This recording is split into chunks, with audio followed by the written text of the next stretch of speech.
venir ce soir à cette conférence organisée par l'UFE Japon. Donc, Michel Lachaussée, je suis le président de l'UFE Japon. Donc, la conférence de ce soir avec le professeur Guino a été organisée par Dominique Rosier, qui est un de nos administrateurs, et qui a proposé donc le professeur, et le thème, etc. Donc, je laisse Dominique introduire notre conférencier. Voilà, merci beaucoup. Monsieur le Président, merci. Bonsoir à tous. Le thème, c'est pas moi qui l'ai défini, c'est le professeur Guido lui-même qui l'a déterminé.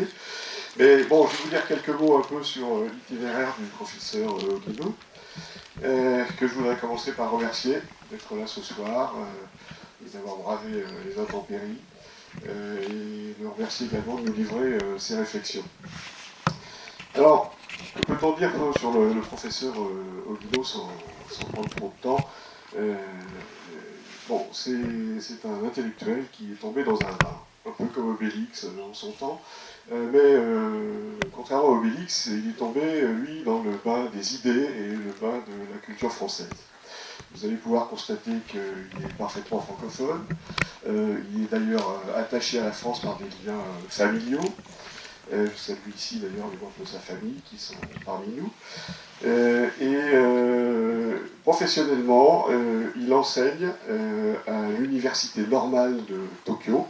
J'ai toujours du mal à prononcer, Tokyo Gakugei Daigaku, qui forme des enseignants pour le système éducatif universitaire japonais et qui est particulièrement connu pour ses recherches dans le domaine de l'éducation. Le professeur Guino est diplômé en littérature de l'université Waseda et il est également docteur ès lettres de l'université Paris 3, Sorbonne Nouvelle à Paris, où il a soutenu sa thèse sur Émile Zola. Et ses travaux sur Émile Zola sont le point de départ en fait de ses travaux ultérieurs, puisqu'il les a consacrés en bonne partie à la place des intellectuels dans la société, que ce soit en France ou au Japon.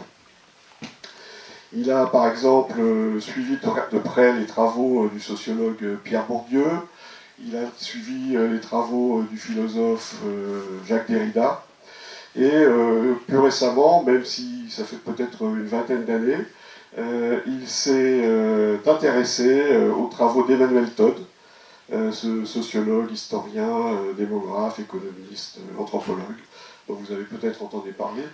Et il a même traduit un de ses principaux ouvrages qui s'appelle La diversité du monde, traduit en japonais. Et c'est dans cet ouvrage que Emmanuel Todd expose sa théorie sur les systèmes familiaux, que vous connaissez peut-être, mais que le professeur Guino va peut-être nous expliquer rapidement ce soir. Chemin faisant, le professeur a également enseigné à l'université normale de Pékin. Il a enseigné ici même à l'Institut pendant une douzaine d'années, en faisant des cours sur les médias et sur la philosophie. Et voilà, donc vous constatez que l'énumération de tout ça, c'est un fin connaisseur de la France et de longue date. Et il a prévu de nous parler ce soir de l'Europe et de la France vue du Japon. Avant de lui passer la parole, je voudrais remercier Diane Lagrange, grâce à laquelle cette conférence a pu être organisée. Et je voudrais vous rappeler pour terminer quelques détails pratiques. Cette conférence va durer 45 à 60 minutes. Elle sera suivie de 30 minutes environ de questions-réponses. Donc on essaye de terminer vers 8h30. La conférence est filmée. C'est une première pour l'UFE Japon. Et on pourra retrouver la vidéo, je l'espère, si on arrive à braver la technique sur le site de l'UFE Japon. Et voilà, donc n'oubliez pas de désactiver vos portables. Et je passe tout de suite la parole au professeur Guino. Je vous en prie. Merci Dominique, merci pour cette introduction très, très sympa et qui nous fait trop d'honneur. Alors, je suis vraiment heureux aujourd'hui de m'adresser à vous parce que je tiens à vous dire de ce qui me tient à cœur pour la France et pour le Japon. Et puis, je félicite d'être très courageux parce que vous venez ici aujourd'hui dans un temps pareil. Vous êtes quand même assez héroïque. Alors, tout de suite, j'aimerais bien dire une chose suivant laquelle j'aimerais bien organiser cette communication. C'est-à-dire que, en ce moment, au Japon, il y a quelque chose qui est en train de casser la société, avec plus d'inégalités, plus de pauvreté, et on n'arrête pas de parler de la nécessité de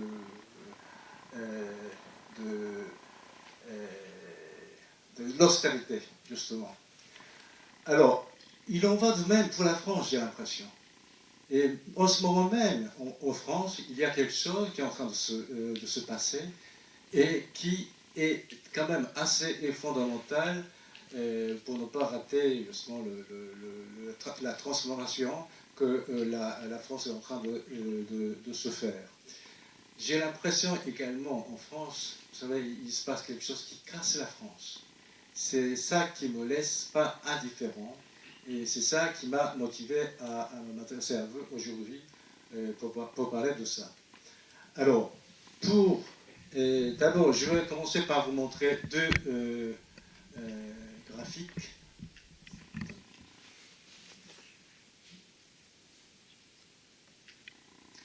Alors, et ça montre l'évolution du taux de participation aux élections législatives au Japon, à partir de 1946 jusqu'en 2017.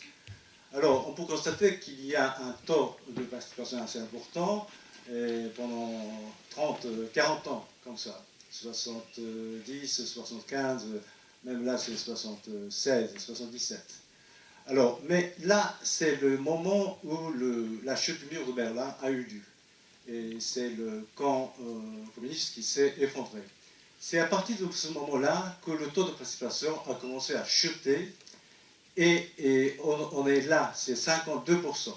C'est-à-dire que la moitié des électeurs ne se dérangent plus pour voter. C'est-à-dire qu'ils sont déçus, ils ont laissé les bras, et donc ils se désintéressent complètement des enjeux politiques. Ce n'est pas un phénomène souhaitable. Alors, la même chose se passe. Alors, cette fois-ci, c'est le taux d'abstention, ce n'est pas le taux de participation en France depuis 1948 et jusqu'en 2017. Alors, en tout cas, il y a des bas et des hauts, bien sûr. Mais là, à partir de cette période-là, c'est la fin de la guerre froide, le taux de participation, d'abstention commence à monter. Mais de toute façon, cette fois-ci, à la différence du Japon, de façon très régulière. C'est-à-dire qu'on peut supposer qu'il y a des conditions bien stables qui amènent à atteindre, les électeurs à se comporter de cette façon-là. Il y a quelque chose de stable. Alors, je vous dis tout de suite que, à mon avis, c'est lié au traité de Maastricht ici, et puis ensuite, à peu près par là, c'est la Constitution européenne qui s'est traduite par le traité de Lisbonne.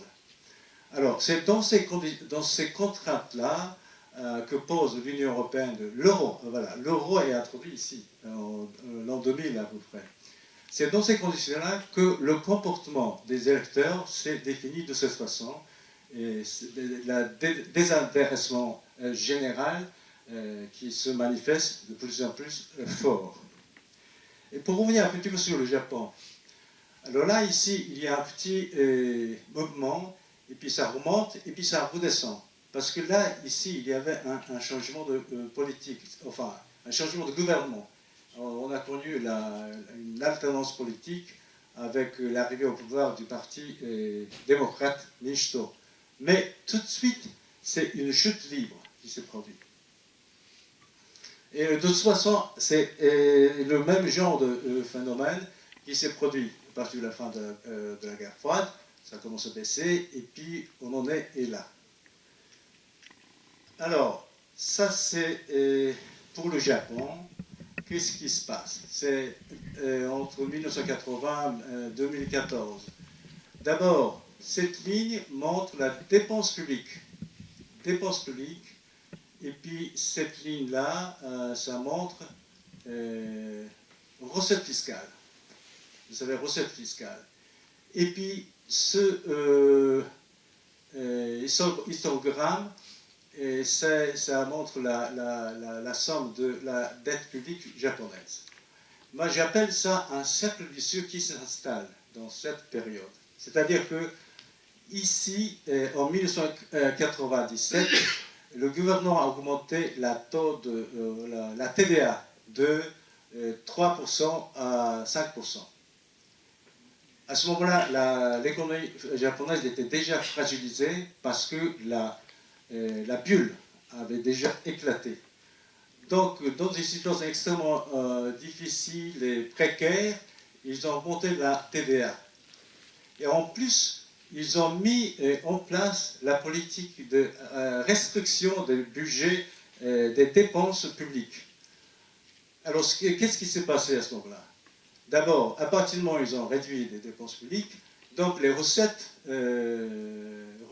fiscales ont baissé, et donc ça a commencé 20 ans de déflation. Et à partir du moment où les recettes fiscales baissent, il lui fallait emprunter de l'argent. Ça, c'est la dette. Vous savez, il fallait émettre des obligations d'État. Ça augmente. Et puis, au total, vous savez, la dépense publique reste stagne, justement. Alors, donc, vous savez, ça, c'est les trois éléments qui constituent un cercle vicieux qui dure depuis 20 ans au Japon. Et ça continue même maintenant. Et là, ici, c'est 2014. Mais 2014, le gouvernement de Abe a justement augmenté la TVA de 5% à 8%. Ça a justement fait retomber l'économie japonaise en déflation. Ça, 20 ans de déflation, c'est pas rien. Alors, pendant ce temps-là, ça c'est les revenus qui baissent. C'est 1997, quelque chose comme ça. Et la déflation commence à peu près par là. Alors, en l'espace de 20 ans, on a perdu 15% de pouvoir d'achat. Et pendant ce temps-là, au niveau du PIB, ça c'est le Japon. Vous savez, c'est 1996 et 97. Alors ça baisse, ça stagne, ça remonte un petit peu, mais ça retombe. En tout cas, c'est une stagnation, enfin la déflation qui continue. Et alors que ça c'est les États-Unis, ça monte régulièrement. Et puis c'est la Chine qui monte presque verticalement. Et pendant ce temps-là, là c'est l'Allemagne, la ligne verte. Et puis ça c'est la France, et ça c'est le Brésil. En tout cas, ça monte régulièrement. Mais à partir depuis 2008, ça stagne. Mais ce qui est flagrant, c'est que le Japon stagne depuis 20 ans. À mon avis, c'est un échec flagrant des politiques économiques. Alors ensuite, qu'est-ce qui s'est passé au fond de la société japonaise? C'est que ça, c'est le taux de suicide dans le monde depuis 1900. Vous savez, là, c'est l'Allemagne, pendant la période de Hitler, et 33, à peu près 30 personnes qui se suicident sur 100 000 habitants. Et la fin de la guerre froide, c'est à peu près par là, n'est-ce pas? Et juste avant, vous savez, la Hongrie a connu un taux de suicide extrêmement important. Ça vient d'un décalage entre les deux structures familiales, parce que la Hongrie, c'est un pays de la famille souche. Par contre, le communisme qui s'est imposé vient justement de la structure familiale communautaire russe. En tout cas, tout à l'heure, on a parlé justement de ce qui s'est passé en 1997, qui a mis dans le pays en déflation. Alors ça fait tout de suite monter le taux de suicide jusqu'au 25, et ça continue. Et récemment, ça commence à baisser un petit peu. Et pendant ce temps-là, par exemple, après la fin de la guerre froide, le taux de suicide de la Russie est monté jusque-là, et puis petit à petit, ça s'est resté assez haut, assez important, mais ça baisse comme ça. Et cette ligne, ça représente justement le taux de suicide de la Corée du Sud. Vous savez, en tant que niveau absolu, ça dépasse le niveau de la période de l'Allemagne nazie. Donc on s'aperçoit qu'il se passe quelque chose de très profond et très, très grave dans la société coréenne. Et il en va de même pour le Japon. Il se passe quelque chose qu'on ne peut pas ignorer. Alors, 20 ans d'inflation et la démocratie. Et comme je vous ai montré, au Japon, c'est le désengagement des électeurs qui se sont manifestés. Alors, ça c'est une face de la médaille, mais de l'autre face, ça veut dire le contrôle de la situation par une minorité puissante.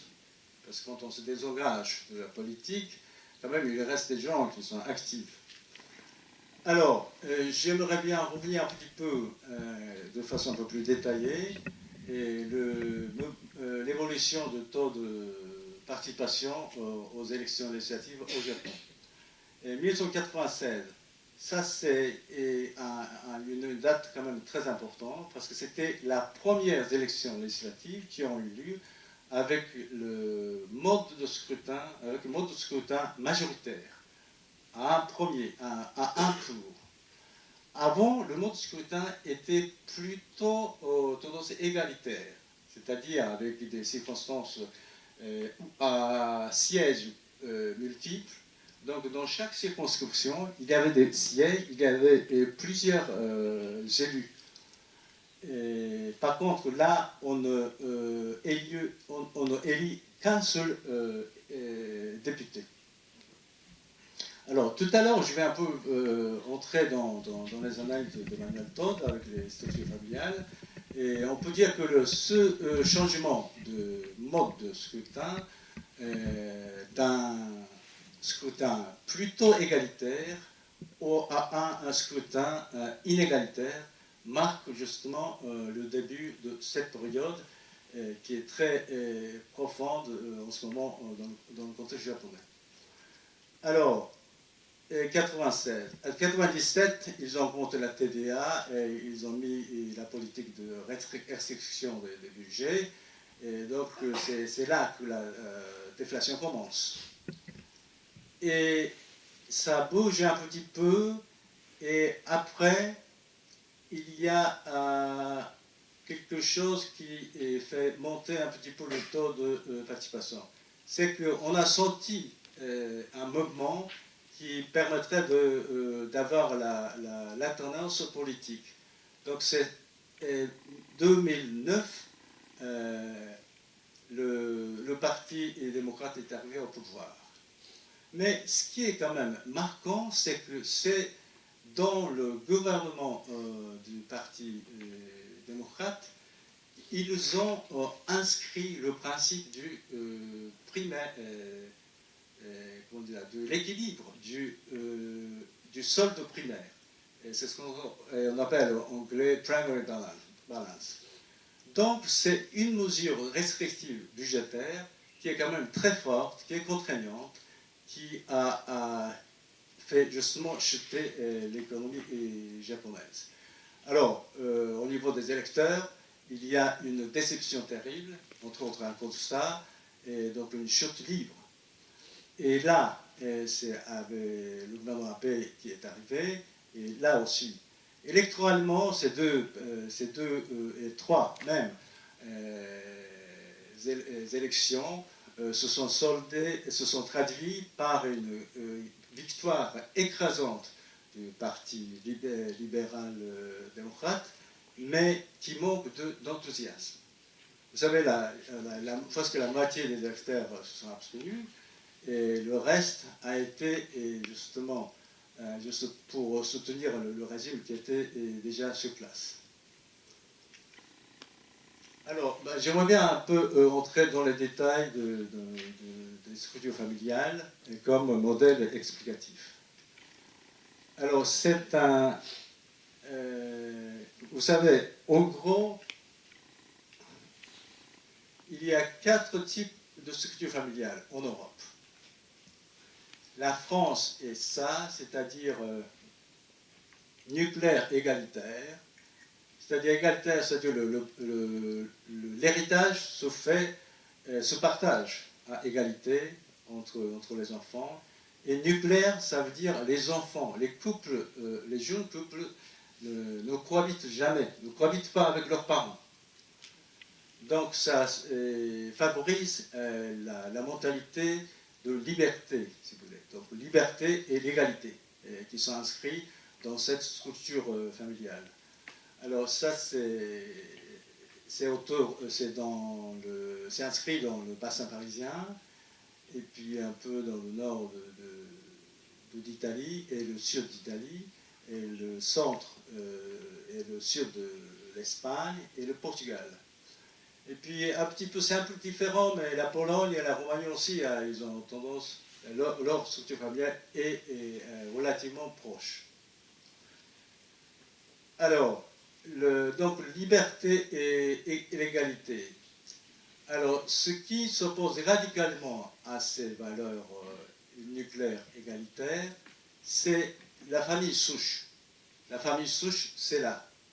Et en gros, les pays scandinaves, l'Allemagne, la Suisse, et même en France, dans le sud-ouest et le nord de l'Espagne. Et j'en profite pour vous dire que le Catalogne, par exemple, c'est une région de famille souche. Donc il y a une tendance quand même assez importante d'indépendance. Alors, cette structure familiale se caractérise par l'héritage inégalitaire. C'est-à-dire qu'il n'y a qu'un seul héritier. Il n'y a qu'un seul héritier qui reçoit presque la totalité, la grande majorité du patrimoine familial. Donc la valeur inégalitaire est bien inscrite. Et puis l'héritier unique cohabite avec ses parents. Donc respecter l'ordre qui est déjà établi, respecter l'autorité parentale, s'il vous plaît. Donc par rapport à la France, aux valeurs fondamentales de la France, c'est exactement l'inverse. Égalité, et la liberté et la légalité, et l'inégalité et l'autorité, autoritaire, si vous voulez. Alors, il y a 2 autres types de structures familiales. D'abord, celui-là, c'est communautaire. Et ça correspond à peu près à cette zone-là, la Russie, la Yougoslavie, et l'Albanie, etc. Et puis le centre de l'Italie. Et même en France, il y a une région où ce genre de... C'est pas tout à fait exactement la communautaire russe, mais une tendance communautaire est repérée justement dans cette région. Donc souvent, là, c'est une région où le communiste avait un score assez important. Et au centre de l'Italie, vous savez, le parti communiste était quand même assez puissant. Donc c'est lié à cette structure familiale traditionnelle. Et donc l'égalité, ce qui est inscrit dans cette structure familiale, c'est l'égalité et l'autorité. Alors, par contre, là, c'est nucléaire absolu. C'est l'Angleterre, et la côte des Pays-Bas et le Danemark, et puis une partie de la Bretagne. Là, c'est la liberté qui prédomine. Et ils ne s'en occupent pas de l'égalité. Et donc, l'égalité, ça c'est l'égalité autoritaire, et liberté tout court. Donc ces deux structures familiales s'opposent comme valeurs fondamentales l'une contre l'autre. Vous savez, communautaire, c'est-à-dire c'est une région où le régime communiste s'est installé dans la première jusqu'au milieu du XXe siècle, et le régime de structure familiale nucléaire absolue, c'est-à-dire l'Angleterre et les États-Unis. Les États-Unis, c'est parce que là, ce sont des Anglais qui sont allés pour construire une société. Donc, les valeurs de ces deux structures familiales s'opposaient sous forme de guerre froide, si vous voulez. Alors, en gros, ces quatre structures familiales se définissent en fonction de deux axes croisés: l'héritage, égalitaire, inégalitaire, et la cohabitation avec les parents ou pas. Et alors, quand on regarde, quand on jette un coup d'œil sur l'ensemble de la planète, effectivement, par rapport à ce qu'il y a en Europe, il y a d'autres comme ça. Mais à l'Extrême-Orient, le Japon et la Corée, c'est un peu comme l'Allemagne, bien le sud-ouest de la France. Donc on dit souvent qu'au Japon, les Allemands et les Japonais sont proches, bien se ressemblent. On se demande pourquoi, mais effectivement, à partir de ces analyses de structure familiale, on peut repérer certains traits similaires. Donc à la limite, on peut dire que les Allemands, ce sont des Japonais européens. Alors, donc, en tant que valeur fondamentale, la France est exactement le contraire de l'Allemagne. Ils ne sont pas pareils. On sait très bien que les Allemands ne se comportent pas comme des Français, les Français ne se comportent pas comme des Allemands. On est humains. On est humains, égaux, mais on ne se comporte pas de la même manière. Alors, les comportements électoraux sont étroitement liés au type de structure familiale. Là, je vais essayer de vous parler d'un certain nombre d'exemples pour la France. Ça, c'est une carte de Manuel Togg qui montre la répartition des structures familiales différentes. Alors, en gros, cette partie-là, ça, c'est des zones de structure familiale inégalitaires, comme l'Allemagne, inégalitaire. Par contre, là, c'est égalitaire, là aussi, égalitaire. Et au moment de la Révolution française, ces partis étaient contre-révolutionnaires. C'était un espace contre-révolutionnaire. Et alors que cette partie-là, des régions égalitaires, étaient pour la révolution. Pour la révolution. Il y a quelque chose de très profond qui se manifeste comme ça, à travers des choix politiques, même économiques, culturels. Alors, ça c'est la carte répartition des votes lors des élections présidentielles de l'année dernière. Alors, ces partis, ce sont des partis où le candidat Macron est arrivé en tête. C'est pas il a obtenu une majorité, non, il est arrivé simplement en tête, ces régions. Par contre, là, les Bulgariens, des Noirs, ça c'est le candidat Le Pen qui est arrivé en tête. Et les régions, enfin les partis bleus, ça c'est Fillon qui est arrivé en tête. Et puis là, c'est Mélenchon qui est arrivé en tête. Alors tout à l'heure, on a vu un peu cette partie était communautaire, donc on peut comprendre d'une certaine manière un peu le bon score de Mélenchon dans cette région. Alors en gros, tout à l'heure, lors de la Révolution française, la France a été divisée en deux, entre les régions égalitaires et les régions inégalitaires. Là, cette fois-ci aussi, c'est divisé en deux. C'est inégalitaire et puis égalitaire. Alors, je vous rappelle que le candidat Macron était européiste. Par contre, le candidat Le Pen était eurosceptique ou bien eurocritique, quelque chose comme ça. Donc, eurosceptique, eurocritique, c'est une manière, c'est un comportement qui n'accepte pas la valeur ultranationale, qui n'accepte pas la valeur qui vient de l'extérieur du pays.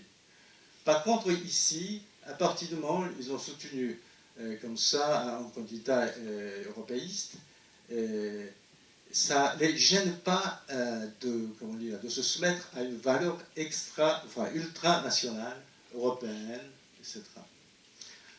Alors, ces comportements électoraux ne se déterminent pas uniquement par les structures familiales, bien sûr, mais il faut regarder justement ce qui s'est passé un peu plus récemment.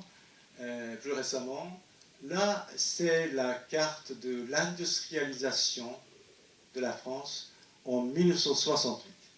En 1968. Cette partie était bien industrialisée dans les années 60, mais 40 ans plus tard, toute cette industrie a disparu, si on peut dire. En l'espace de 40 ans, un changement radical s'est produit sous forme de désindustrialisation, c'est-à-dire plus de chômage, plus d'instabilité sociale, plus d'inégalité et plus de pauvreté. Donc ce qui est flagrant, c'est rien que dans l'espace de 40 ans, la France a été frappée par un phénomène extrêmement grave. Ce qui explique justement ces comportements, enfin le résultat de ces deux candidats. C'est-à-dire, cette partie a été bien industrialisée, mais par la suite désindustrialisée ces 30-20 dernières années. Par contre, ici, la désindustrialisation n'a pas touché aussi profondément. Alors, pour voir un peu le constant de